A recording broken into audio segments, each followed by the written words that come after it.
When I arrived at Oxford University back in 1988, psychologists were studying sight in one lab and hearing in another. And I thought to myself, well, that doesn't make much sense, does it?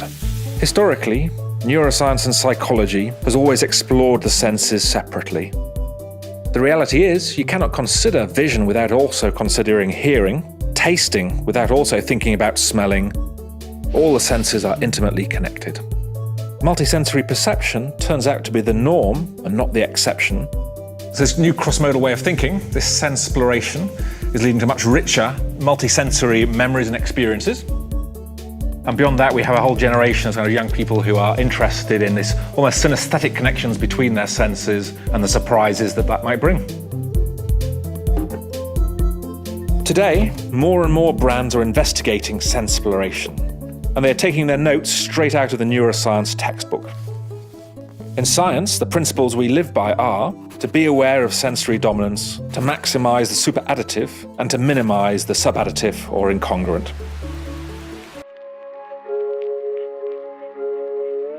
Scientists and designers need to be aware of sensory dominance.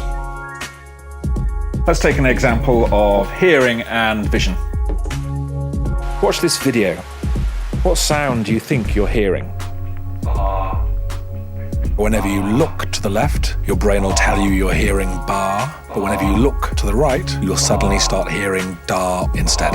Of course, the sound is always the same. It's always kind of a muffled bar sound, but your brain is integrating what it sees and what it hears and being dominated by those lip movements on the screen. Normally, we think we can differentiate what we see from what we hear, but in fact, very often those senses are intimately intertwined.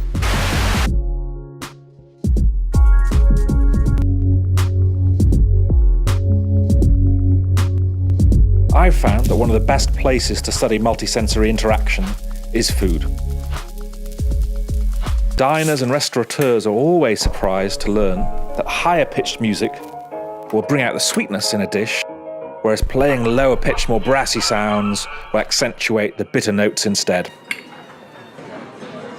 We're in a constant state of evaluating signals and avoiding noise.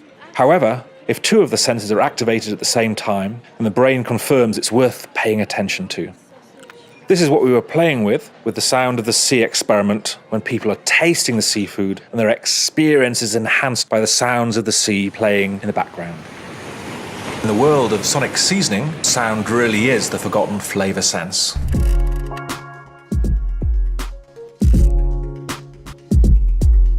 As sensory alchemists, we really need to think about the balance between the senses, because when that's not right, it can really ruin the experience.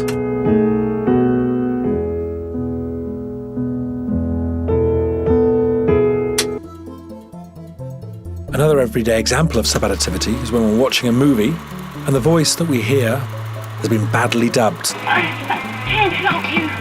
Go, leave me. There's no use. No matter how hard you try, it's a distracting and unpleasant experience. Another example of subadditivity, but this time one that's been used deliberately, is when the marketeers have decided to change the colour of a drink, say something like a raspberry-flavoured drink.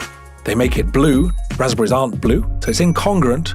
It may be subadditive, but nevertheless it captures our attention. That blue just stands out in amongst everything else. We're all hungry for synesthetic connections. After all, the total work of art is to be in a space where all of your senses are stimulated simultaneously.